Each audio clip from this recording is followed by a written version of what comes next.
लेकिन मुझे एक सवाल पूछना है, इन 70 सालों में मुसलमानों ने सियासी तजुर्बे जितने भी किए थे वो तमाम तजुर्बे नाकाम हो गए हैं। पहले इस बात को तस्लीम कर लेना चाहिए।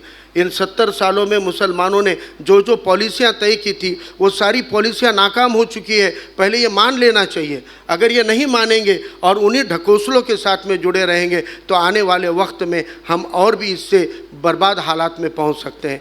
इसीलिए मुझे लगता है कि 70 साल के नाकाम तजुर्बे अगर हो चुके होंगे तो फिर नया तजुर्बा क्या कर सकते हैं, नया तजुर्बा क्या होना चाहिए।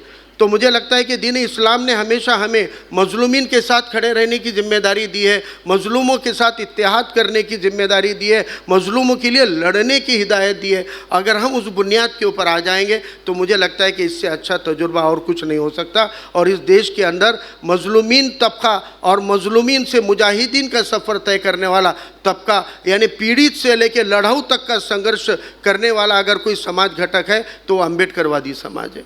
और ये अम्बेडकरवादी समाज को साथ लिए बिना आप इस देश के अंदर की रुकावटों को जिस तरीके से बाबा साहब ने समझ के जो मंत्र दिए हैं वो मंत्र जिन जिन के पास है वो सब अम्बेडकरवादी समाज को साथ लिए बिना हम इस लड़ाई को नहीं लड़ सकते।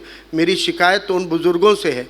सरफराज सर कलीम भाई ने कहा कि हमारी शिकायत उनसे जिन्होंने बोला लेकिन लिखा नहीं, लेकिन मेरी शिकायत हमारे उन बुज़ुर्गों से है जिसने भारत के आज़ाद होने के बाद ये अहद कर लिया था कि हम कुछ भी करेंगे लेकिन सियासत से दूर रहेंगे, हम सत्ता में नहीं आएंगे। ये उस वक्त के सियासतदान को खुला मंच दे दिया था कि मुसलमान इस देश में कुछ भी करेगा, पढ़ेगा लिखेगा नौकरी करेगा लेकिन राजनीति नहीं करेगा, सत्ता की हिस्सेदारी नहीं मांगेगा। ये जिन बुज़ुर्गों ने ये वादा किया, ये अहद किया था, आज उनका ही वही नतीजा है कि आज हमने इस मुल्क के जमहूरी निज़ाम के सत्ता में ही अपना अधिकार नहीं रखा। इसलिए मैं मुस्लिम समाज को कहना चाहता हूँ कि इस किताब में आपके ऊपर कई शिकायतें की है, मैंने अपने कौम से शिकायतें की है, नाराज़गी व्यक्त की है। हो सकता है कि वो किसी को फटकार भी लगेगी, लेकिन इस वक्त में अगर इन फटकार का सामना हम नहीं करेंगे तो देखो कि अगर किसी जालिम का जुल्म है तो उससे लड़ा जा सकता है, लेकिन अगर हम मसावत से हट जाएंगे, अगर हम एक होने और लड़ने के बुनियादी जिम्मेदारी से हट जाएंगे तो ये सिर्फ अब ये नहीं है कि ये जालिम का जुल्म है।